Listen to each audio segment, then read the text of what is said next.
Cold steel rests at 4,790 meters, and something there sleeps not. A state-of-the-art underwater robot plunges through the Atlantic's crushing depths, under satellite and human control, to the battleship Bismarck's resting place.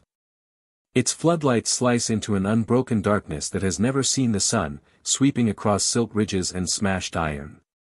And when those lights shine on the wreck, the video leaves experts reeling. Did the ship succumb as history records, battered to death by the wrath of the Royal Navy, or is the steel carcass muttering something else? Survivor testimony, 4K drone surveys, and reverberations of previous missions meet in this one spine-chilling dive, reopening a debate that has tormented naval history for over 8 decades. If this kind of story touches your heart, if you're someone who cares about truth, responsibility, and speaking up for the voiceless, please like this video, subscribe to our channel Spark Science, and share it with someone who should hear it. Let's get started. Far down under the fitful skin of the Atlantic, about 470 miles west of the French port city of Brest, is a cathedral of distorted steel. The warship Bismarck, the sea's former terror, lies perpendicular in the seabed sludge in nearly 4,790 meters depth, nearer to its tomb than most mountains are to their peaks. Here, in water so frigid and dark that human eyes have never actually seen it, the warship is relic and tomb. To Germany, the Bismarck is not just a ship, it is an open wound, a symbol, and sacred earth. More than 2,000 sailors died with her in May 1941, their remains sealed forever in the icy depths. Globally, the wreckage is known to be a war grave, a sea cemetery inaccessible and yet profoundly felt by the memory of nations. To disturb it would not be trespass, but desecration. And so, when explorers of the contemporary era approached it, they did so in reverence, their equipment fashioned not as salvage pincers but as eyes alone. The vehicle of choice for this was no primitive submersible. It was a remote-controlled vehicle, covered in ultra-sensitive thrusters, high-definition cameras, sonar arrays, and millimeter-scale laser scanners.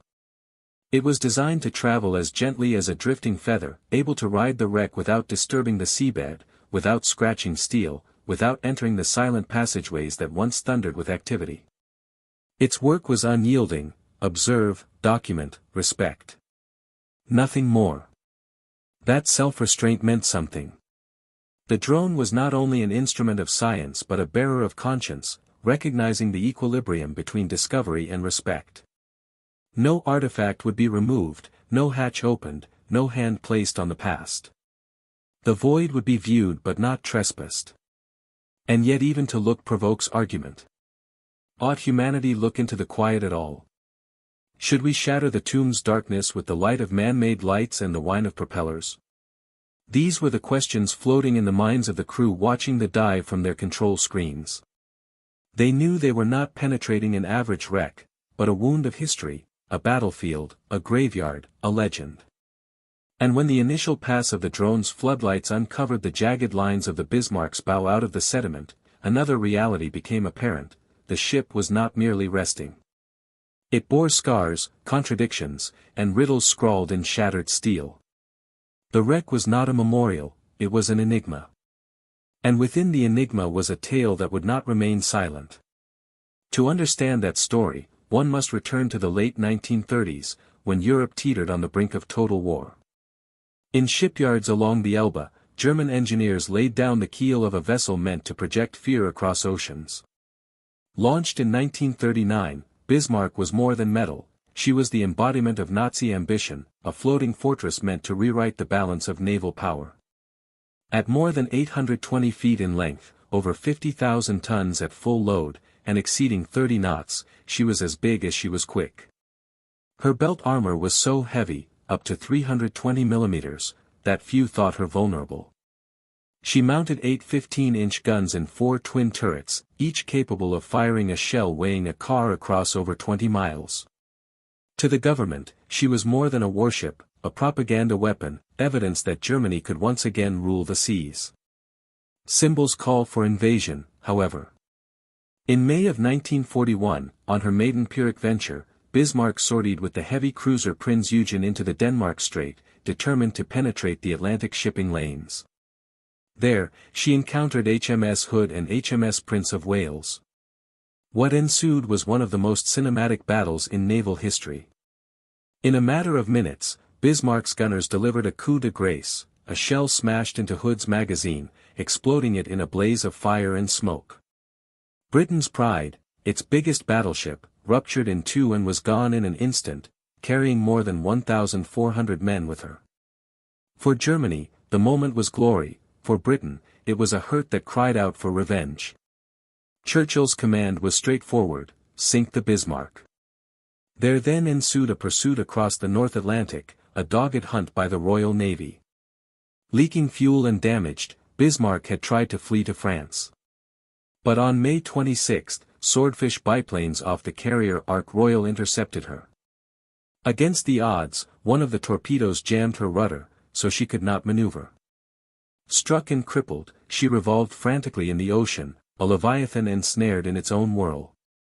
Early on the second morning, King George V, Rodney, and escorting destroyers closed in.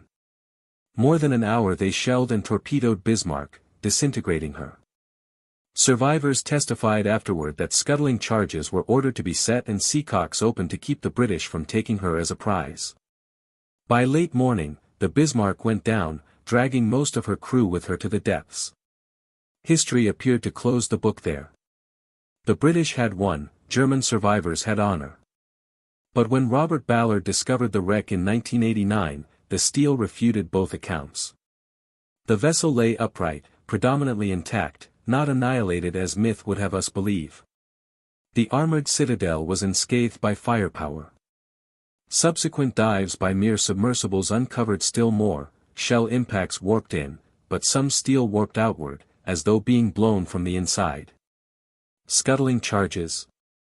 Or massive stress fractures as she went down? The facts pointed both ways, and the debate was reopened with renewed vigor. The latest generation of drones, with their millimeter-resolution scans, show details Ballard and previous missions couldn't. Along the side, there are some ruptures gaping inward, traditional signs of outside blows. Others splay outward, appearing to be caused by internal blasts. The stern is particularly ominous.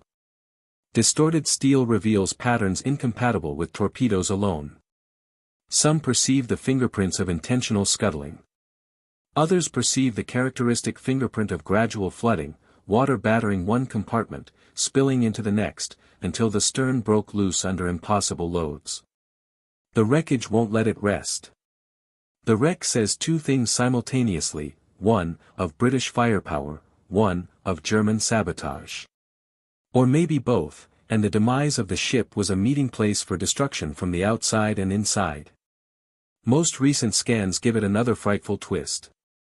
Damage does not seem random. It is a sequence, a chain of dominoes of structure failure.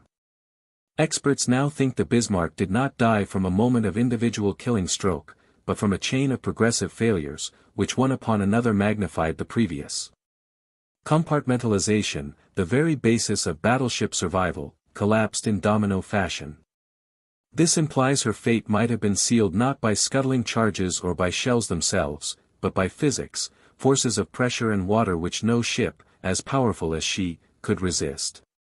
To engineers, this is disturbing.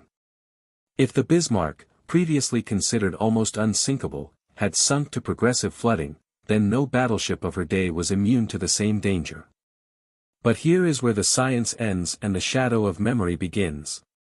The Bismarck is not merely steel, but the resting place of more than 2,000 men.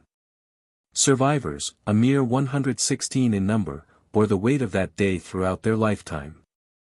For them, images of the wreckage are not scholarly, they are personal. One survivor, when confronted with submersible photographs, went silent, swept away to the confusion of fire and water. Each steel plate, each deck captured is more than proof, it is the face of comrades who did not come back. That reverence is codified into law. Germany has christened the wreck a war grave protected by law. No penetration, no salvaging, no desecration. Look, but do not touch. And yet the images cannot be unseen. For some, they are breathtaking, a ghost ship frozen in time, teak planking still holding on to decks, paint still faintly readable after 80 years in the dark. For others, it is intrusiveness like cameras panning over a cemetery. Would we tolerate drones recording coffins in the ground? Why then should graves at sea be any different? Each voyage teeters on this ethical balance beam, caught between understanding and respect. What the new scans uncover will perhaps never settle the argument. Rather, they hint at a truth in layers. The Bismarck was hit by British fire, crippled beyond repair. Her men likely rigged scuttling charges to prevent capture. Progressive flooding thereafter hastened her demise, disintegrating her as she sank. Every story is true, but partial. The wreck documents not one demise, but several, intertwined in a refrain of destruction. For engineers, it is a reminder of the limitations of design. For historians, it is a warning not to oversimplify the past. For heirs, it is a reminder that courage and necessity tend to go together. And maybe that is why the footage disturbs us. It is not the appearance of specters, but the reminder of a higher truth: no machine, however powerful, is unbeatable. Human arrogance regarding technology will ever find the confines of possibility, physics, and destiny. The Bismarck was a masterpiece of engineering, but she was defeated by a combination of chance torpedo strikes, continuous hammering, and the chilling certainty of water. To see the wreck entailed gazing into a mirror of pride and consequence. We view not just a warship but a concept, the notion that control of steel can control fate. The chasm preserves judgment, no dominion is absolute, no prediction permanent. The metal tallies. As the drone rises again towards the surface, its lights dying, the steel behemoth below again recedes into shadows. But the questions rise with it, refusing to submerge. Did the Bismarck sink to enemy fire, to her own sailors, or to the laws of physics? The wreck speaks all three simultaneously, and maybe that is its last message: history never gives easy answers. The abyss does not lie, but it neither speaks clearly.